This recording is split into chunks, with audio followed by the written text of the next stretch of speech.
Hello English student, আজকে আমরা আলোচনা করব পার্টস অফ স্পিচ নিয়ে, যেটা সবচেয়ে ইম্পর্টেন্ট চ্যাপ্টার। তবে সবার প্রথমে আমাকে একটু কনফার্ম করে দাও যে আমার যে ভয়েসের স্পিডটা এবং ভয়েসের কোয়ালিটিটা ভালো হচ্ছে কিনা। আমাকে একটু কমেন্টে জানালে আমি পরে ইমপ্রুভ করতে আমাকে সুবিধা হবে। তো আজকের যে মেইন টপিকটা হচ্ছে কি, যে পার্টস অফ স্পিচ খুবই ইম্পর্টেন্ট চ্যাপ্টার। এখানে প্রত্যেকটা পার্ট ভালো করে জানতে হবে, তবে কিন্তু ইংলিশ গ্রামারে আমরা ভালো একটা অ্যাডভান্স হতে পারবো। পার্টস অফ স্পিচটাকে একটু জেনে নিই। যে parts of speech are the যে basic categories of words according to their function in a sentence. মানে একটা সেন্টেন্সের মধ্যে আলাদা আলাদা যে ওয়ার্ডগুলো থাকে, শব্দগুলো থাকে, প্রত্যেকটা একটা পার্টস অফ স্পিচ, মানে কথা বলার অংশ। প্রত্যেকটা একটা কথা বলার অংশ বা পার্টস অফ স্পিচ বলা হয় ইংরেজিতে। দেয়ার আর 8 traditional parts of speech. Parts of speech কয় প্রকার, এখানে টাইপটা দিয়েছি। পার্টস অফ স্পিচ হচ্ছে টোটাল 8 প্রকারের হয়ে থাকে। কী হয়ে থাকে? একটা হচ্ছে নাউন হয়ে থাকে, প্রনাউন হয়ে থাকে, adjective, verb, adverb, preposition, conjunction and interjection.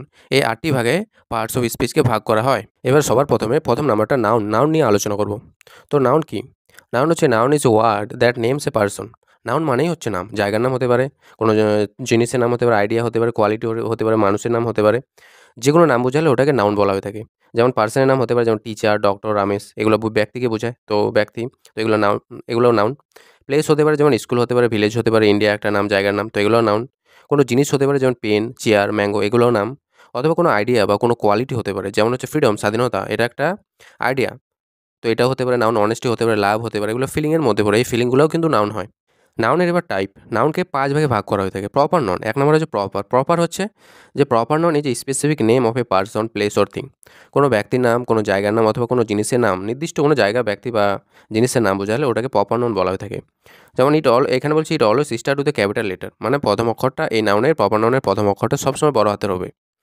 যেমন এখানে উদাহরণও দিয়েছে, কি দিয়েছে? রবি ইজ এ গুড বয়। রবি একটা ভালো বালক, তো এই যে প্রপার নাউন হবে রবি, কারণ রবি ওকে নির্দিষ্ট করে বলছে, প্রথমটা বড় হাতের আছে। আই লিভ ইন দিল্লি, আমি দিল্লিতে থাকি, তো দিল্লিটা হচ্ছে একটা জায়গার নাম, নির্দিষ্ট একটা জায়গার নাম পৃথিবীতে, তো ওটা proper noun. We celebrate Diwali, Diwali একটা নির্দিষ্ট ফেস্টিভ্যাল, পৃথিবীতে সেলিব্রেট করা হয় এটা, তাই এটাও কি হয়? প্রপার নাউন হয়। তারপর দ্বিতীয় নাম্বার আছে কমন নাউন। কমন মানে কি? কমন কথাটা মানে হচ্ছে সাধারণ, যেটা প্রায় হয়, যেটার অনেকগুলো আছে পৃথিবীতে। এখানে কি বলছে? Common noun is the general name of a person, মানে যেটার মাধ্যমে অনেকগুলোকে বোঝাবে, ওটাকে বলা হয় কমন নাউন। যেমন দ্য বয়, এখানে বালকটা হচ্ছে কমন নাউন। তো বালক যদি বলি যে বালকগুলা, তার মানে কি পৃথিবীতে অনেক বালক আছে। তারপর হচ্ছে she went to the market. Market যদি বলে যে মার্কেট, তো মার্কেট বলতে পুরো বাজার, পৃথিবীতে যতগুলো মার্কেট আছে ওগুলোকে বোঝায়। আই হ্যাভ এ ডগ, পরেরটা তো বলছে যে আমার একটা ডগ আছে। তো এখন যদি বলি ডগ মানে পৃথিবীতে অনেক আছে, হাজার হাজার লাখো লাখো ডগ আছে। তো এরকম যেটা দিয়ে প্রায় পৃথিবীতে ওই ধরনের সমস্ত শ্রেণীকে, কমন কথাটা মানে হচ্ছে জাতি, একটাকে বুঝিয়ে ডগ। যেমন ডগ মাংস খায় যদি বলি, তো ডগ মানে সব ডগই হবে। গরু ঘাস খায়, কাউ ঘাস খায়, তো কাউ বলতে সব কাউকে বোঝাচ্ছে কিনা। তো কাউটা হচ্ছে এখানে কমন নাউন, মানে পুরো জাতিটাকে বোঝাচ্ছে এখানে। তারপর তৃতীয় নাম্বার হচ্ছে যে কালেকটিভ নাউন। কালেকটিভ মানে হচ্ছে সমষ্টি, যখন একটা ওয়ার্ডের মধ্যে অনেকগুলো সমষ্টিকে বোঝাবে।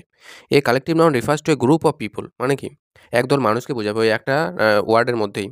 যেমন এই টিম, এখন টিম এই যে কালেকটিভ নাউন, কারণ টিম মানে ওখানে একজন থাকে না, অনেকজন থাকে। তারপর যে ফ্লক অফ বার্ড, ফ্লক মানে হচ্ছে এক ঝাঁক, তো ফ্লকটা হচ্ছে কালেকটিভ নাউন। তারপরে বাঞ্চ মানে হচ্ছে গুচ্ছ, এই গুচ্ছটা হচ্ছে তোমার কালেকটিভ নাউন। তারপরে 4 নাম্বার যে নাউনটা, সেটা হচ্ছে অ্যাবস্ট্রাক্ট নাউন। অ্যাবস্ট্রাক্ট মানে কি? Abstract noun names idea, quality or feeling. Abstract noun মানে কোনো একটা আইডিয়াকে বোঝাবে, টাচ করতে পারবো না আমরা এগুলোকে। কোয়ালিটি হতে পারে, গুণ হতে পারে, অথবা মানুষের কোনো ফিলিং হতে পারে, যেগুলোকে আমরা টাচ করতে পারবো না। তো এরকম জিনিসগুলোকে, এরকম নাউনগুলোকে বলা হয়ে থাকে অ্যাবস্ট্রাক্ট নাউন। যেমন অনেস্টি, সততা, এটা একটা ফিলিং একটা, তো এটা আমরা টাচ করতে পারবো না, তো এটা হচ্ছে অ্যাবস্ট্রাক্ট নাউন। ব্রেভারি, সাহসিকতা, এটাও একটা ফিলিং, আইডিয়া একটা, তো এটা হচ্ছে তোমার অ্যাবস্ট্রাক্ট নাউন। লাভ কখনো আমরা টাচ করতে পারি না, তো এই লাভ কথাটাও হচ্ছে তোমার অ্যাবস্ট্রাক্ট নাউন। তারপরে আছে মেটেরিয়াল নাউন। মেটেরিয়াল কথাটা মানে হচ্ছে পদার্থ, কোনো একটা মেটাল হতে পারে। যেমন এই material noun names A substance or a material from which are thing made, মানে এমন একটা পদার্থ যেখান থেকে কিছু না কিছু তৈরি হয়েই থাকে। যেমন গোল্ড হচ্ছে মেটেরিয়াল নাউন একটা, কারণ গোল্ড থেকে অনেক কিছু অর্নামেন্ট তৈরি হয়, অলংকার তৈরি হয়। তারপর হচ্ছে উড একটা হচ্ছে মেটেরিয়াল নাউন, কারণ উড থেকে ফার্নিচার অনেক কিছু তৈরি হয়। তারপর হচ্ছে ওয়াটার থেকে অনেক কিছু তৈরি হয়, খাবার এবং অন্যান্য কিছু তৈরি হয়, তো ওয়াটারটাও একটা মেটেরিয়াল, তো এটাও মেটেরিয়াল নাউন। এবার পার্টস অফ স্পিচের দ্বিতীয় নাম্বারটা হচ্ছে প্রনাউন। নাউনটা হয়ে গেল, এবার প্রনাউনটা কি? প্রনাউন হচ্ছে যে pronoun is a word use in a place of noun, মানে নাউনের পরিবর্তে নামটা যেন বারবার রিপিট না হয়, সেটাকে বোঝানোর জন্য যে ওয়ার্ডটা ব্যবহার করা হয় সেটাকে প্রনাউন বলা হয়। যেমন রবি যে বয়, রবি হচ্ছে একটা বালক। এবার এখানে হি লিখলাম, তো হি স্টাডিজ, সে ক্লাস 10-এ পড়ে, তো এই যে হিটা হচ্ছে একটা প্রনাউন। এবার প্রনাউনের টাইপ। প্রনাউন সাধারণত 9 ভাগে ভাগ করা হয়ে থাকে। তার যেমন প্রথমটা হচ্ছে পার্সোনাল প্রনাউন। পার্সোনাল মানে কি? ব্যক্তিকে বোঝাবে, নির্দিষ্ট ব্যক্তিকে যদি বোঝায় তাহলে ওটাকে, ব্যক্তি বা বস্তুকে, তাহলে ওটাকে পার্সোনাল প্রনাউন বলে। যেমন আই, মি, তারপর ইউ, হি, সি, ইট, হিম, এগুলো সবগুলো হচ্ছে পার্সোনাল প্রনাউন। এগুলো প্লুরাল ফর্ম, এগুলো হয় উই, আস, ইউ, তারপর দে, দ্যাম, এগুলো সবগুলো হচ্ছে পার্সোনাল প্রনাউন। তো সি ইজ মাই ফ্রেন্ড, সে হয় আমার বন্ধু। উই প্লে টুগেদার, আমরা একসঙ্গে খেলি। তো এখানে সিটাও পার্সোনাল প্রনাউন হবে, আর উইটাও পার্সোনাল প্রনাউন হবে এখানে। পরে দ্বিতীয় নাম্বার টাইপটা হচ্ছে পসেসিভ প্রনাউন। পসেসিভ মানে হচ্ছে কোনো অধিকারে থাকা। পসেসিভ মানে হচ্ছে কারো অধিকারে থাকা বা কারো মালিকানা হক থাকা ওই জিনিসটার প্রতি। যেমন মাইন মানে আমার, ইয়োর্স মানে তোমার, হিজ মানে হার্স মানে তাদের, আওয়ার্স মানে আমাদের, দেয়ার্স মানে তাদের। তো এইগুলো দিয়ে অধিকার বোঝায়। যেমন দিস বুক, এই যে বইটা, ইজ মাইন, মানে এই যে বইটা আছে ওটা আমার অধিকারে আছে। তো মাইনটা হচ্ছে তোমার এখানে পসেসিভ নাউন। তারপরে হচ্ছে নট ইয়োর্স, তোমার না এটা। তো এখানে ইয়োর্সটাও কিন্তু তোমার পসেসিভ নাউন, যে কারো কোনো অধিকারে থাকলে ওখানে পসেসিভ প্রনাউন বলা হয় ওটাকে। পরে হচ্ছে রিফ্লেক্সিভ প্রনাউন। রিফ্লেক্সিভ মানে যেগুলো সেলফ যুক্ত প্রনাউন থাকে, যেমন my self, your self, him self, her self, our self, your self, এগুলো সব হচ্ছে রিফ্লেক্সিভ প্রনাউন। এবার যেমন উদাহরণ দিয়েছে এখানে একটা, হি হার্ট হিমসেলফ, সে নিজেকে আঘাত করে দিল, হোয়াইল প্লেইং, যখন খেলছিল। 4 নাম্বার আছে এমপ্যাথিক প্রনাউন। এমপ্যাথিক প্রনাউন হচ্ছে রিফ্লেক্সিভ প্রনাউনের মতো ওই সেলফ যুক্ত ওয়ার্ডগুলো, যেগুলো myself, himself, herself, এই যে myself, himself, herself, এগুলোকেই আবার এমপ্যাথিক প্রনাউনে বলা হয়। ডিফারেন্স একটু আছে, ডিফারেন্সটার জন্য আমি একটা ভিডিও বানিয়েছি, ওটা লিঙ্কে দিয়ে দেবো, ওটা দেখে নিও যে এমপ্যাথিক প্রনাউন আর রিফ্লেক্সিভ প্রনাউনের মধ্যে ডিফারেন্সটা কী। পরে 5 নাম্বার আছে ডেমনস্ট্রেটিভ প্রনাউন। ডেমনস্ট্রেট করা মানে হচ্ছে কোনো কিছু দেখানো, প্রদর্শনী করা। তো যেই ওয়ার্ডগুলো বা যে প্রনাউনগুলোর মাধ্যমে কোনো কিছু নির্দিষ্টভাবে দেখিয়ে দেওয়া হয় ওগুলোকে ডেমনস্ট্রেটিভ প্রনাউন বলা হয়ে থাকে। যেমন দিস মানে এইটা নির্দিষ্টভাবে দেখিয়ে দেওয়া হয়, দ্যাট মানে ওইটা নির্দিষ্টভাবে দেখিয়ে দেওয়া হয়, দিস দোষ এগুলো দিয়ে কোনো নির্দিষ্ট জিনিসগুলোকে দেখিয়ে দেওয়া হচ্ছে বা বলে দেওয়া হচ্ছে ওদের ব্যাপারে, তাই এগুলোকে বলা হয় ডেমনস্ট্রেটিভ প্রনাউন। উদাহরণ হচ্ছে দিস আর মাই বুকস, এইগুলো হচ্ছে আমার বই। তো দিসটা এখানে ডেমনস্ট্রেটিভ প্রনাউন। তারপরে 6 নাম্বার কি আছে ইন্টারোগেটিভ প্রনাউন। ইন্টারোগেটিভ মানেই হচ্ছে কোশ্চিন করা, প্রশ্ন করা, যেগুলো আমাদের প্রশ্ন করা, যেমন হু, হুম, হুইজ দ্য, হুইচ হোয়াট, যেগুলো দিয়ে কোশ্চিন করা হচ্ছে সেগুলোকে ইন্টারোগেটিভ প্রনাউন বলে। যেমন হু ইজ কলিং ইউ, কে তোমাকে ডাকছে, তো এটাতে প্রশ্ন করা হচ্ছে। তা হচ্ছে রিলেটিভ। রিলেটিভ মানে হচ্ছে যে সম্পর্ক বোঝাবে, ওই যে হু, হুম, হুস এগুলোই বোঝাচ্ছে, কিন্তু এখানে প্রশ্ন করা হবে না, এগুলোতে অ্যাকচুয়ালি কোনো কানেকশন দেওয়া হবে দুটো আলাদা আলাদা বাক্যের মধ্যে। যেমন দ্য ম্যান, মানুষটা, হু হেল্প মি, যে আমাকে সাহায্য করেছিল, ও হয় দয়ালু। তাহলে এই হুটা দিয়ে এখানে কিন্তু প্রশ্ন করা হলো না, এখানে কোশ্চিন মার্ক নেই, প্রশ্ন করা হলো না। এটা কানেকশন দেখানো হলো এই মানুষটার সঙ্গে, কাইন্ডের দয়ালুটার একটা কানেকশন দেখানো হলো। তো যেটার মাধ্যমে সম্পর্ক বা কানেকশন দেখানো হয় ওগুলোকে রিলেটিভ প্রনাউন বলা হয়ে থাকে। তারপর যে ইনডিফিনিট প্রনাউন। ইনডিফিনিট প্রনাউন কাকে বলে? যেটা নির্দিষ্ট করে বলা হচ্ছে না কোনটাকে, জাস্ট একটা আইডিয়া, জেনারেল আইডিয়া বলে দেওয়া হচ্ছে। যেমন সামওয়ান, কেউ এসেছিল, তো ও বলছে না কে এসেছিল, একটা সামওয়ান কেউ হয়তো এসেছিল। এনিওয়ান, যে কেউ হতে পারে। এভরিওয়ান, নাথিং, ফিউ, ম্যানি, মানে নির্দিষ্ট করে কাউকে বলছে না, বাস বলে দিচ্ছে কেউ না কেউ হতে পারে। তো এরকম যখন হবে নির্দিষ্ট করে বলবে না তখন ওটাকে ইনডিফিনিট বলা হয়। একটা উদাহরণ আছে someone has stolen my pencil, কেউ আমার পেন্সিলটা চুরি করে নিয়েছে, ও জানে না কে নিয়েছে, তাই এগুলো কি হয় ইনডিফিনিট প্রনাউন হয়। তা হচ্ছে রেসিপ্রোকাল প্রনাউন কোনটা? রেসিপ্রোকাল হচ্ছে যে দুটা একসঙ্গে থাকে, দুটো ওয়ার্ড, যেমন ইচ আদার, ওয়ান অ্যানাদার, একে অপরের সঙ্গে একসঙ্গে থাকবে, তো এগুলোকে রেসিপ্রোকাল প্রনাউন বলা হয়। They help each other in need, প্রয়োজনে তারা একে অপরকে সাহায্য করেছিল। তো এখানে ইচ আদার এটা হচ্ছে তোমার রেসিপ্রোকাল প্রনাউন। তারপরে পার্টস অফ স্পিচের যে তৃতীয় নাম্বার পার্টসটা সেটা হচ্ছে অ্যাডজেক্টিভ। অ্যাডজেক্টিভ মানে কি? An adjective is a word that describes or qualifies a noun or pronoun. ছোটোবেলা থেকে পড়ে আসছে যে দোষ গুণ অবস্থা বোঝালে ওকে অ্যাডজেক্টিভ বলা হয়। তো অ্যাডজেক্টিভ হলো এমন একটা ওয়ার্ড, এমন একটা শব্দ যেটা নাউন বা প্রনাউনের সম্পর্কে আরও কিছু বেশি কিছু বলে দেবে, যে ও কেমন দেখতে, সুন্দর না কতটা, ওর এক্সট্রা কিছু কোয়ালিটি, কিছু গুণ, ও কেমন ধরনের, এগুলো বলে দিতে পারে। তো এগুলোকে বলা হয় অ্যাডজেক্টিভ। এখানে কি বলছে? The beautiful girl স্যাং a song, সুন্দর মেয়েটা একটা গান করলো। তো এখানে যে গার্লটা একটা নাউন, কিন্তু তার আগে লাগানো হচ্ছে বিউটিফুল। তো এখানে বলে দেওয়া হচ্ছে যে মেয়েটা কেমন, মেয়েটা হচ্ছে বিউটিফুল। তাই এখানে বিউটিফুলটা হচ্ছে একটা অ্যাডজেক্টিভ। এবার অ্যাডজেক্টিভগুলোর টাইপ। অ্যাডজেক্টিভটা বিভিন্ন টাইপ হতে পারে, যেমন একটা হচ্ছে অ্যাডজেক্টিভ অফ কোয়ালিটি, যেগুলোর মাধ্যমে কোয়ালিটি বা গুণ বোঝাবে। এটাকে আবার ডেসক্রিপটিভ বলা হয়, মানে বর্ণনা দেবে যে কারো কারো ব্যাপারে। যেমন এখানে ড্রেস আছে, ড্রেসটা একটা নাম, ওর ব্যাপারে আগে বলছে রেড, তো ড্রেসটা কেমন, লাল, তো এটা ওর কোয়ালিটি বলে দিল।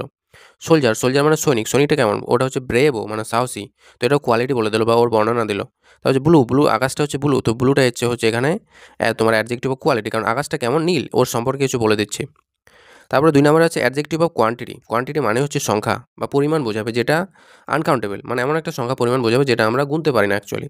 যেমন এখানে বলছে টাইম, তো এনাফ টাইম, অনেকটা টাইম, তো এটা হচ্ছে তোমার কোয়ান্টিটি বোঝাচ্ছে, একটা সংখ্যা পরিমাণ বোঝাচ্ছে, সংখ্যা তো না, পরিমাণ বোঝাচ্ছে। তবে হি ড্র্যাঙ্ক সাম মিল্ক, সে কিছু মিল্ক খেলো, মিল্ক পান করলো, কিন্তু সাম কিছুটা, নির্দিষ্ট করে বলছে না যে কত লিটার, কিছুটা, তার মানে এটা তোমার অ্যাডজেক্টিভ অফ কোয়ান্টিটি হবে। দে গেভ মাচ হেল্প, তারা সাহায্য করেছিল, অনেকটা সাহায্য করেছিল, কতটা করেছিল ওটা গোনা যাচ্ছে না এখানে। তো এইরকম যে ব্যাপারগুলা, এই মাছটা এখানে হচ্ছে অ্যাডজেক্টিভ অফ কোয়ান্টিটি। তারপর তৃতীয় নাম্বার আছে অ্যাডজেক্টিভ অফ নাম্বার। অ্যাডজেক্টিভ যেই অ্যাডজেক্টিভটা সঠিক নাম্বার বলে দেয়, যেমন এখানে বলছে 3, আমার কাছে আমি 3টা পাখি দেখেছি, 3, তো এটা পরিষ্কারভাবে বলে দিল। তারপর হচ্ছে সে কী হয়েছে, ফার্স্ট হয়েছে, ফার্স্ট পরিষ্কারভাবে বলে দিচ্ছে। তারপর এখানে বলছে ম্যানি মানে অনেকগুলা, তো যেগুলো দিয়ে নাম্বার বোঝাবে ওগুলোকে বলা হয় অ্যাডজেক্টিভ অফ নাম্বার। আবার এই অ্যাডজেক্টিভ অফ নাম্বারে অ্যাডজেক্টিভ অফ নাম্বারের অনেকগুলো সাব টাইপ আছে, ছোটো ছোটো টাইপ আছে, যেমন ডেফিনিট নাম্বার, যদি সঠিকভাবে বলে যায় 1টা 2টা 3টা 1 to 100, তাহলে ওটাকে বলা ডেফিনিট। ইনডেফিনিট মানে কি? নির্দিষ্টভাবে নাম্বারটা বলবে না, যেমন ম্যানি হতে পারে অনেকগুলা, সেভারেল মানে হচ্ছে অনেকগুলা, ফিউ মানে কিছু, সামান অল্প, তো এখানে নির্দিষ্ট করে বলছে না কতগুলা, তাই এটাকে বলে ইনডেফিনিট নিউমেরাল অ্যাডজেক্টিভ। আর এটা ডিস্ট্রিবিউটিভ মানে হচ্ছে যেটা মানে বলে দেওয়া হয়, সবাইকে বিতরণ করে দেওয়া হয়। তো এটা হচ্ছে ইচ, এভরি, প্রত্যেকে, আইদার যে কেউ একজন, নাইদার মানে কেউ না, তো এগুলো ডিস্ট্রিবিউট করা হচ্ছে এরকম। তো এগুলোকে বলা হয় অ্যাডজেক্টিভ অফ নাম্বার, কিন্তু ওটা হচ্ছে ডিস্ট্রিবিউটিভ অ্যাডজেক্টিভের মধ্যে পড়ছে। তারপর হচ্ছে 4 নম্বর হচ্ছে ডেমনস্ট্রেটিভ অ্যাডজেক্টিভ। এখনই বললাম ডেমনস্ট্রেটিভ প্রনাউন, তো ওরকমই কিন্তু ডেমনস্ট্রেটিভ অ্যাডজেক্টিভ ওইগুলোই কথা হয় যে দিস। তো এখানে দিসটা হচ্ছে ডেমনস্ট্রেটিভ অ্যাডজেক্টিভ, কারণ তারপর একটা নাউন আছে। তো হচ্ছে আই লাইক দোজ, দোজটা হচ্ছে যে কি দোজ শু, শুগুলো একটা নাউন তার আগে আছে, তো এটা অ্যাডজেক্টিভের মতো কাজ করছে। তারপর হচ্ছে বয়, বয়টা কেমন? দ্যাট বয়, দ্যাট মানে ওই বয়টা। তো এখানে বা কোনো নাউনের সম্পর্কে বলে দিচ্ছে, তাই এগুলোকে ডেমনস্ট্রেটিভ অ্যাডজেক্টিভ বলা হয়। দিস, দ্যাট, দোজ, এখানে ডেমনস্ট্রেটিভ অ্যাডজেক্টিভ। তারপর হচ্ছে ইন্টারোগেটিভ অ্যাডজেক্টিভ। ইন্টারোগেটিভ মানে হচ্ছে প্রশ্ন করা, কোশ্চেন করা হলে ওগুলোকে বলা হয় ইন্টারোগেটিভ অ্যাডজেক্টিভ। যেমন হুইচ কালার, কোন রংটা। তো কালারটা যে আছে এখানে, এই কালারটা কেমন, কোন কালার, তো এখানে প্রশ্ন করছে। মুভি, মুভিটা what movie. Pen, which pen. তো এগুলোতে কোশ্চেন করা হচ্ছে, তাই এগুলোকে বলা হয় ইন্টারোগেটিভ অ্যাডজেক্টিভ। তারপর আছে পজেসিভ অ্যাডজেক্টিভ। পজেসিভ মানে বললাম যে অধিকারে থাকা, কারো অধিকারে বা কারো মালিকানা হক থাকা। যেমন brother, car brother? My brother. তো এটা হচ্ছে অধিকার দেখাচ্ছে। হার ব্যাগ, ব্যাগটা কার? হার, তার ব্যাগ, তো অধিকার দেখাচ্ছে। House, হাউসটা car? দেয়ার হাউস, তাদের বাড়ি। তো এখানে অধিকার দেখাচ্ছে, তাই এগুলোকে পজেসিভ অ্যাডজেক্টিভ বলা হয়। প্রপার অ্যাডজেক্টিভ মানে কোনগুলো যেগুলো প্রপার নাউন থেকে তৈরি হয়েছে, কোনো লোকের নাম থেকে তৈরি হয়েছে বা কোনো একটা দেশের নাম থেকে যদি অ্যাডজেক্টিভ তৈরি করা হয়, তাহলে ওগুলোকে বলে প্রপার অ্যাডজেক্টিভ। যেমন ইন্ডিয়া থেকে ইন্ডিয়ান তৈরি হয়েছে, ইটালি থেকে ইটালিয়ান তৈরি হয়েছে, চায়না থেকে চাইনিজ তৈরি হয়েছে, তো এগুলোকে বলা হয় প্রপার অ্যাডজেক্টিভ। তারপর হচ্ছে এমফেসাইজিং অ্যাডজেক্টিভ। এমফেসাইজিং মানে হচ্ছে যে জোর দেওয়ার জন্য বলা হয়, যেমন যে অ্যাডজেক্টিভগুলো ব্যবহার করা হয়। যেমন I saw it with my own eyes, আইসটা হচ্ছে নাউন, কিন্তু বলছে আমি আমার নিজের চোখ দিয়ে দেখলাম, তো নিজের একটা জোর দিয়ে বলছে, তো এটাকে বলে এমফেসাইজিং অ্যাডজেক্টিভ। তো যে প্লেস, প্লেসটা কেমন? ভ্যারি প্লেস, খুব place. This is the very place we meet, মানে এটা ওইটাই জায়গা, তো এই ভ্যারিটা এখানে এমফেসাইজিং অ্যাডজেক্টিভ হিসেবে ইউজ হয়েছে। তারপর হচ্ছে এক্সক্লেমেটরি অ্যাডজেক্টিভ। এক্সক্লেমেটরি মানে যেগুলো দিয়ে তোমার ইমোশন দেখানো হয়। হোয়াট এ বিউটিফুল ভিউ, কি সুন্দর না একটা দৃশ্য। তো হোয়াটটা হচ্ছে একটা এখানে এক্সক্লেমেটরি অ্যাডজেক্টিভ। তারপর হচ্ছে হাউ ক্লেভার, সে কতই না চালাক, তো এখানে একটা ইমোশন প্রকাশ পাচ্ছে, তাই এগুলো এখানে এক্সক্লেমেটরি অ্যাডজেক্টিভ। এরপরে পার্টস অফ স্পিচের যে 4 নম্বর ভাগটা, সেটা হচ্ছে ভার্ব। এবার ভার্ব কাকে বলে? যে verb is a word that shows action, state or of being or position in sentence. Verb বলতে যে কোনো কাজ হতে পারে। এখন আমি কোনো কাজ করছি বা কোনো অবস্থাতে আছি, যেটার মাধ্যমে কোনো কাজে থাকা বা কোনো অবস্থার মধ্যে থাকা বোঝায়, সেটাকে বলা হয় তোমার ভার্ব। এখন এখানে কি বলছে? সি রান ফাস্ট, সে দৌড়ায়। এই যে রান, এটা একটা ভার্ব, তো এখানে অ্যাকশন দেখাচ্ছে। হি ইজ এ ডক্টর, সে ইজটা এখানে ভার্ব, ইজ ও একটা স্টেট, ওর অবস্থা বোঝাচ্ছে যে ও কি। তারপর হচ্ছে আই হ্যাভ এ কার, এখানে হ্যাভটা ভার্ব, কারণ ও পজিশন দেখাচ্ছে, অধিকার দেখাচ্ছে যে আমার আছে, তাই এখানে হ্যাভটা হচ্ছে তোমার ভার্ব। এবার ভার্বের কিছু টাইপ আছে, যেমন একটা মেন ভার্ব, অনেক কিছু মেন ভার্ব হিসেবে ব্যবহার হয়, যেমন হচ্ছে ইট খাওয়া, তারপর হচ্ছে প্লে, প্লে মানে হচ্ছে খেলা করা, রাইট লেখা, স্লিপ ঘুমানো, এগুলো মেন ভার্ব হিসেবে ব্যবহার করা হয়। যেমন সি রাইটস এ লেটার, সে একটা চিঠি লেখে, তো রাইটটা এখানে মেন ভার্ব হিসেবে ব্যবহার হয়েছে। হেল্পিং ভার্ব কিছু কিছু আছে, হেল্পিং ভার্ব যেটা সাহায্য করবে, মেন ভার্বকে সাহায্য করবে, যেমন হচ্ছে am is are, was were, has have had, তারপর ডাজ ডিড, এগুলা কী করে? মেন ভার্বটাকে সাহায্য করে। যেমন বলছে she is writing a letter, এখানে রাইটটা তো হচ্ছে মেন ভার্ব, কিন্তু ইজটা এখানে হেল্পিং ভার্ব। তারপর আছে যে ট্রান্সিটিভ ভার্ব। ট্রান্সিটিভ ভার্ব কোনটাকে বলে? যার অবজেক্ট আছে। যেমন এখানে বলছে হি রিডস এ বুক, সে পড়ে, কি পড়ে? এই যে বইটা পড়ে, তো এখানে একটা অবজেক্ট আছে, তাই এটাকে বলে ট্রান্সিটিভ ভার্ব। ইনট্রান্সিটিভ কি? ইনট্রান্সিটিভ হচ্ছে যেখানে কোনো অবজেক্ট থাকে না, যেমন সি স্লিপস পিসফুলি, সে আরাম করে ঘুমাচ্ছে। তো এখন ঘুমাচ্ছে, কি ঘুমাচ্ছে, কি দিয়ে প্রশ্নগুলো এখানে উত্তরই আসবে না, কি ঘুমাচ্ছে, উত্তরই পাওয়া যায় না এখানে, তাই এটাকে ইনট্রান্সিটিভ ভার্ব বলা হয়। পরেরটা আছে লিঙ্কিং ভার্ব। লিঙ্কিং মানে কি? লিঙ্ক করার জন্য যে ভার্বটা ব্যবহার করা হয়, যেমন এখানে আছে ইজ, এম, আর, এগুলোকে আবার হেল্পিং ভার্ব বলে, এগুলো লিঙ্কিং ভার্ব বলা হয়। যেমন হি ইজ এ ডক্টর, সে একটা ডক্টর, তো এখানে ইজটা দিয়ে দুজনকে লিঙ্ক করা হলো, হি আর ডক্টরের মধ্যে, তাই ইজটাকে এখানে লিঙ্কিং ভার্ব বলা হয়ে থাকে। তারপর হচ্ছে মোডাল ভার্ব। মোডাল ভার্ব হচ্ছে যে কোনগুলোকে বলে? যেটা সম্ভাবনা, প্রয়োজনীয়তা, সক্ষমতা, এগুলো বোঝায়। যেমন can, could, may, might, shall, should, would, will, must, ought to, এগুলোকে পুরোগুলোকে মোডাল ভার্ব বলা হয়ে থাকে। একটা উদাহরণ আছে কি? ইউ মাস্ট ওবে, তোমাকে অবশ্যই পালন করতে হবে, যে এখানে মাস্টটা হচ্ছে তোমার একটা মোডাল ভার্ব। পার্টস অফ স্পিচের যে পরের যে টাইপটি, সেটা হচ্ছে অ্যাডভার্ব। অ্যাডভার্ব কাকে বলে? An adverb is a word that modifies a verb or adjective or another verb. Adverb কাকে বলে? অ্যাডভার্ব হলো এমন একটি ওয়ার্ড যেটা ভার্বের সম্পর্কে কিছু বলে দেয়, অথবা অ্যাডজেক্টিভের সম্পর্কে কিছু বলে দেবে, অথবা অন্য একটি অ্যাডভার্বের সম্পর্কে এটা বলতে পারে। তো যখন এক্সট্রা ইনফরমেশন দেবে কোনো ভার্বের ব্যাপারে, অ্যাডজেক্টিভের ব্যাপারে, তখন ওটাকে অ্যাডভার্ব বলা হয়ে থাকে।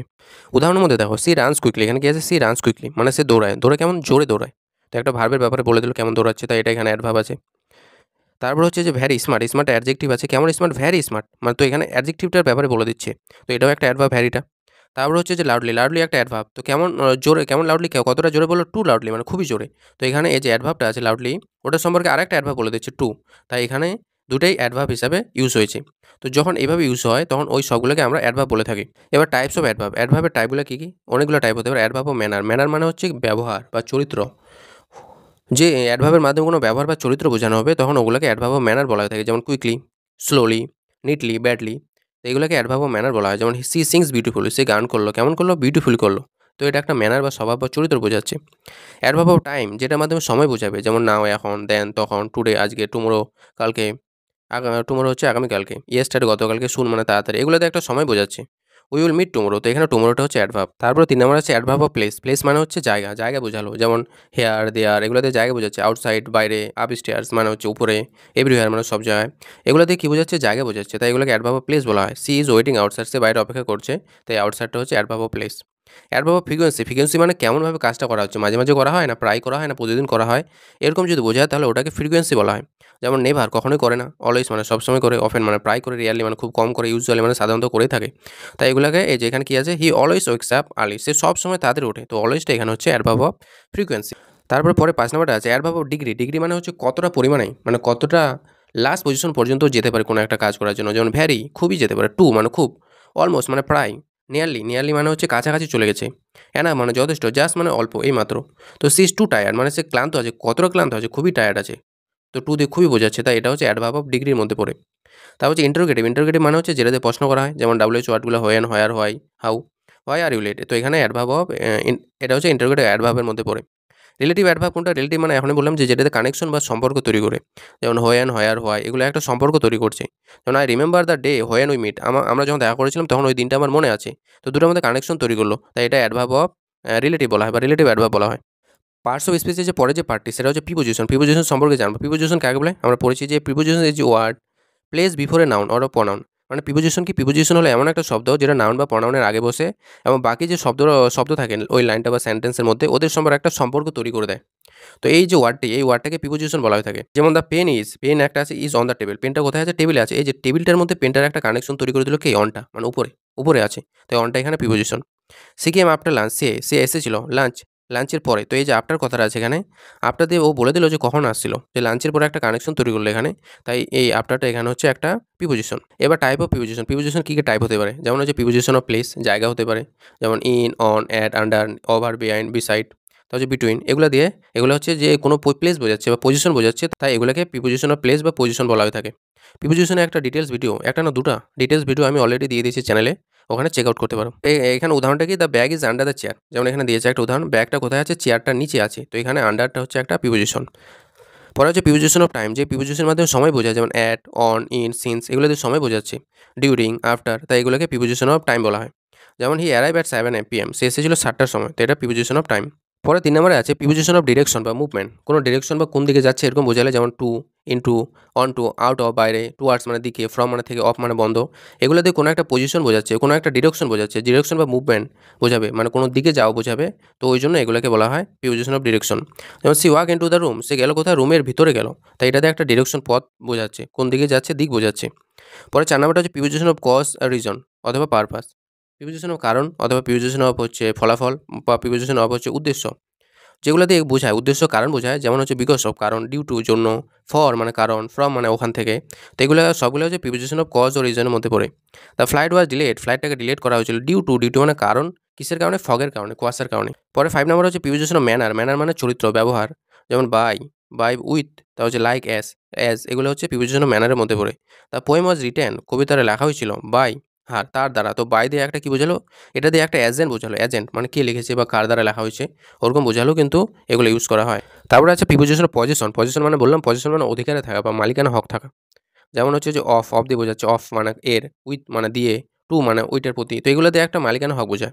The kiss of the car R lost, যে এই যে গাড়িটার চাবিগুলো, তো অফ দিয়ে এটা একটা অধিকার বোঝালো। তারপর হচ্ছে প্রিপোজিশন অফ মিজার। মিজার মানে হচ্ছে মাপা, মাপা কিছু বোঝালে, যেমন বাই ফুড, বাই দিয়ে যেমন ইউজ হয় না, বাই 1 ফুট 2 ফুট অথবা পার পার্সেন্ট, এগুলোতে মাপা ক্ষেত্রে ইউজ করা হয়, কোনো পরিমাপ ক্ষেত্রে ইউজ করা হয়, ব্যবহার করা হয়, তাই এগুলো প্রিপোজিশন অফ মিজার বলা হয়। Mangoes are sold by the dozen, আম বিক্রি করা হয়েছে কি? বাই দ্য ডজন মানে হচ্ছে ডজন হিসাবে বিক্রি করা হলো। তারপর হচ্ছে কম্পাউন্ড প্রিপোজিশন। কম্পাউন্ড মানে কি?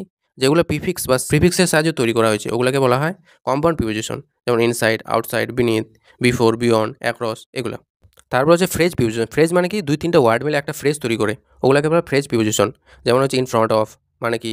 অন অ্যাকাউন্ট অফ মানে জন্য, ইনস্পাইট অফ মানে হচ্ছে তোমার সত্ত্বেও, বিকজ মানে কারণে, ডিউ টু মানে জন্য, উইথ রিগার্ড টু মানে হচ্ছে ব্যাপারে।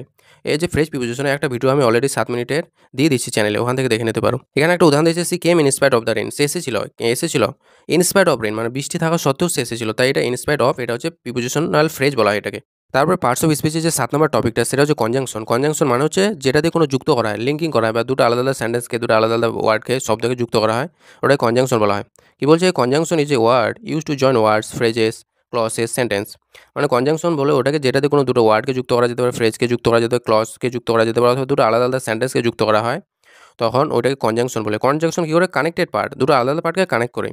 যেমন এখানে উদাহরণটা কী বলছে? রাম অ্যান্ড স্যাম, এই যে এখানে অ্যান্ড আছে, রাম অ্যান্ড স্যামকে যুক্ত করছে, তাই এটি হচ্ছে একটা কনজাংশন। সি ওয়াজ টায়ার্ড, সে ক্লান্ত ছিল, বাট সি কেপ্ট ওয়ার্কিং, কিন্তু সে কাজ করে যাচ্ছে, বাট দিয়ে যুক্ত করা হলো, তাই এটা একটা কনজাংশন।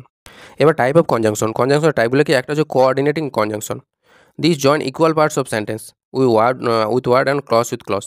মানে দুটা সমান সমান পার্টকে যদি যুক্ত করে, যেমন একটা শব্দের সঙ্গে আরেকটা শব্দের, অথবা একটা ক্লজের সঙ্গে আরেকটা ক্লজকে যদি যুক্ত করে, তাহলে ওটাকে কোঅর্ডিনেটিং কনজাংশন বলে। কোঅর্ডিনেটিং কনজাংশনগুলো কি? যে ফ্যান বয়, এই ফর্মুলাটা মনে রাখবে, ফ্যান বয় মানে ফর একটা কোঅর্ডিনেটিং কনজাংশন, তারপর হচ্ছে অ্যান্ড মানে অ্যাডিশন, যোগ করা, নর মানে হচ্ছে নেগেটিভ না, বাট, অর, ইয়েট, সো, এগুলো সবগুলো কি কোঅর্ডিনেটিং কনজাংশনের মধ্যে পড়ে। এখানে একটা উদাহরণ আছে, আই ওয়াজ হাংরি, আমি খুব ক্ষুধায় ছিলাম, সো আই এট, তাই আমি খেয়েছিলাম। তো এই যে আই ওয়াজ হাংরি, এটা একটা সেন্টেন্স, এটা একটা সেন্টেন্স, দুটো সেন্টেন্সকে এই শোটা যুক্ত করেছে। তাহলে হি ইজ পোর, সে হয় গরিব বাট অনেস্ট, কিন্তু সৎ। এই যে পোর, গরিব কিন্তু সৎ, তো এই যে পোর দুটো শব্দের, পোর আর অনেস্ট দুটো শব্দকে যুক্ত হলো বাটটা, তাই এটা হচ্ছে তোমার কোঅর্ডিনেটিং কনজাংশন। তারপর হচ্ছে subordinating conjunction. Subordinate conjunction কি? This connect a dependent clause to an independent clause, মানে একটা নির্ভরযোগ্য ক্লজকে অন্য একটা স্বনির্ভরযোগ্য ক্লজের সঙ্গে যুক্ত করে। এগুলো কী কী? এই যে মনে রাখবে, বিকজ হয়, অলদো হয়, if, when, while, since, as, unless, after, before, এগুলো সব হচ্ছে তোমার সাবঅর্ডিনেটিং কনজাংশনের মধ্যে পড়ে। যেমন আই স্টেড হোম, আমি বাড়িতে ছিলাম, বিকজ ইট ওয়াজ রেনিং, কারণ বৃষ্টি হচ্ছিল তাই। এই যে এই বাক্যটা আছে, বিকজ ইট ওয়াজ রেনিং, এটা হচ্ছে তোমার ডিপেন্ডেন্ট, এটা নির্ভর করছে আই স্টেড হোম, আমি বাড়িতে ছিলাম, এটার উপরে, তাই দুটাকে যুক্ত করলো, তাই এটা হচ্ছে তোমার সাবঅর্ডিনেটিং কনজাংশন। আবার কি আছে? তারপর আছে ইফ ইউ ওয়ার্ক হার্ড, যদি তুমি কঠোর পরিশ্রম করো, ইউ উইল সাকসিড, তুমি সফল হবে। এই যে ইউ উইল সাকসিড, এই বাক্যটা আমি একাই বলতে পারবো, ইউ উইল সাকসিড, তুমি সফল হবে। কিন্তু এই যে বাক্যটা আছে ইফ ইউ ওয়ার্ক হার্ড, এটা অর্ধেক না, এটা একাই বলতে পারবো না, যদি তুমি সফল হও, তারপরে যদি ছেড়ে দিই বাক্যটা, তাহলে ওটার একটা মানে হলো না। তাই এটা হচ্ছে ডিপেন্ডেন্ট বাক্য। এটা কি? এটা হচ্ছে একটা ডিপেন্ডেন্ট কার উপরে? এই যে এই বাক্যটার উপর। তো একটা বাক্য এটা ডিপেন্ডেন্ট, আর এটা হচ্ছে ইন্ডিপেন্ডেন্ট, একটা নিজে উচ্চারণ হতে পারে আর একটা নিজে উচ্চারণ হতে পারে না। এই দুটো বাক্যকে যুক্ত করলো কে? এই দুটো বাক্যকে যুক্ত করলো হচ্ছে ইফ, তাই তাই এগুলো হচ্ছে তোমার সাবঅর্ডিনেটিং কনজাংশন। পরে লাস্ট নাম্বার এখানে হচ্ছে কোরিলেটিভ। কোরিলেটিভ মানে হচ্ছে একসঙ্গে বসবাস করে, একসঙ্গে থাকবে ওরা সবসময়। যেমন হচ্ছে আইদার অর, একসঙ্গে থাকবে দুটোই, নাইদার নর, not only but also, but and whether, যে হোয়েদার অর, আইদার অর, এই যে যেগুলো একসঙ্গে থাকে দুটো ওয়ার্ড, তো এই দুটো ওয়ার্ড একসঙ্গে থাকলে ওটাকে বলা হয়ে থাকে তোমার কোরিলেটিভ। যেমন এখানে উদাহরণ আছে, আইদার ইউ কাম, হয় তুমি আসো, অর আই লিভ, অথবা আমি যাবো। নট অনলি হি সিংস, সে শুধু গানই করে না, বাট অলসো ডান্সেস, কিন্তু নাচও করে। তো নট অনলি বাট অলসো, এগুলো হচ্ছে তোমার কোরিলেটিভ কনজাংশন। এবার পার্টস অফ স্পিচের লাস্ট যে পার্টটি, সেটা হচ্ছে ইন্টারজেকশন। ইন্টারজেকশন মানে যেটাতে ইমোশন প্রকাশ করা হয়। ইন্টারজেকশনের যে word, phrase use to express sudden feeling, emotion, হাসি, কান্না, খুশি, রাগ, এগুলো দিয়ে যেটার মাধ্যমে ইমোশন প্রকাশ করা হয়, সেটাকে আমরা ইন্টারজেকশন বলে থাকি। যেমন ওয়াও, দ্যাটস অ্যামেজিং, খুব, এই যে ওয়াও কথাটা, এটা হচ্ছে ইন্টারজেকশন। উপস, আই ড্রপ, আমার ফোনটা পড়ে গেল, তো উপস হচ্ছে এটা একটা ইন্টারজেকশন। এবার টাইপস অফ ইন্টারজেকশন। ইন্টারজেকশনের বিভিন্ন ধরনের টাইপ হতে পারে। কী কী টাইপ হতে পারে? যেমন ইন্টারজেকশন অফ জয়, আনন্দ যদি বোঝায়, আনন্দ কী দিয়ে? যে হুররে, ওয়াও, হুররে। তারপর হচ্ছে ইয়া, এগুলোতে আনন্দ বোঝাচ্ছে, তো hurray we won the match, hurray আমরা ম্যাচ জিতে গেছি, তো আনন্দ বোঝাচ্ছে, তাই এগুলো জয়ের মধ্যে পড়ে। তারপর হচ্ছে ইন্টারজেকশন সরো, সরো মানে দুঃখ বোঝায়, যেমন অ্যালাস মানে হায়, ও নো মানে না, আউচ মানে ব্যথা, তো এগুলো দিয়ে কী বোঝাচ্ছে? একটা দুঃখ বোঝাচ্ছে। Alas he is no more, হায় সে মারা গেছে, তো এগুলো দিয়ে একটা দুঃখ বোঝাচ্ছে, তাই এগুলো সরোর মধ্যে পড়ে। তারপর যে surprise, surprise, interjection of surprise, যেটা কোনো অবাক করা ব্যাপার করতে, ও মানে হোয়াট, তো ওয়াও, এগুলো দিয়ে সারপ্রাইজ করছে, অবাক করছে মানুষকে, তাই এগুলো তোমার কিসের মধ্যে পড়ে? সারপ্রাইজের মধ্যে। তারপর যে অ্যাপ্রুভাল বা প্রেস, কাউকে কোনো অনুমতি দেওয়া, কারো তারিফ করা যদি হয়, তাহলে ওগুলোকে বলা হয় অ্যাপ্রুভাল বা প্রেস। যেমন হচ্ছে ব্রাভো, দারুণ হয়েছে, ওয়েল ডান, সুন্দর, গুড মানে ভালো, ব্রাভো ইউ নেল ইট, বলছে যে দারুণ হয়েছে, তুমি এটাকে নেল করে দিয়েছো, মানে একদম দারুণ করে দিয়েছো। তারপর আছে অ্যাটেনশন, ইন্টারজেকশন অ্যাটেনশন, যেগুলোতে অ্যাটেনশন পাওয়া হয়, যেমন হচ্ছে লিসেন, শোনো, লুক, তাকাও, হুস, তো এই যে কথাগুলো, এগুলো হচ্ছে তোমার অ্যাটেনশনের মধ্যে পড়ে। তারপর হচ্ছে ইন্টারজেকশন অফ গ্রিটিং, কাউকে গ্রিট করা বা কাউকে সম্বোধনা জানানো বা পার্টিং করা, কাউকে বাই বাই বলা, এরকম। যেমন হ্যালো, গ্রিটিং করছি, বাই বলছি মানে পার্টিং করছি, অথবা গুড বাই জানাচ্ছি, তো এগুলো হচ্ছে গ্রিটিংয়ের মধ্যে পড়ে। হ্যালো হাউ আর ইউ, তো হ্যালো তুমি কেমন আছো, এগুলো সব হচ্ছে তোমার ইন্টারজেকশন অফ গ্রিটিংয়ের মধ্যে পড়ছে। যদি এটা একবার সামারি করে দেয়, যেমন জয়ের মধ্যে পড়বে হুররে, ইয়া, ওয়াও, স্বরের মধ্যে পড়বে অ্যালাস, আউচ, ওনো, সারপ্রাইজের মধ্যে পড়বে ও হোয়াট, অ্যাপ্রুভালের মধ্যে পড়বে ব্রাভো, ওয়েল ডান, অ্যাটেনশনের মধ্যে পড়ে লুক, লিসেন, হুস, আর গ্রিটিংয়ের মধ্যে পড়ে হাই, হ্যালো, বাই, এগুলো হচ্ছে গ্রিটিংয়ের মধ্যে পড়ে। এবার এখানে একটা সেন্টেন্স আছে যে ওয়াও, এই যে পুরো সেন্টেন্সটা আছে, এই সেন্টেন্সটার মধ্যে প্রত্যেকটা পার্টস অফ স্পিচ আছে। এবার আমাকে কমেন্টে জানাও যে কোনটা ওয়ার্ড কোন ধরনের পার্ট অফ স্পিচের মধ্যে পড়ছে, কোনটা নাউন আছে, ওটা খুঁজে লিখবে, প্রনাউনটা খুঁজে লিখবে, এভাবে পুরোটাই কমেন্টে আনসার করো।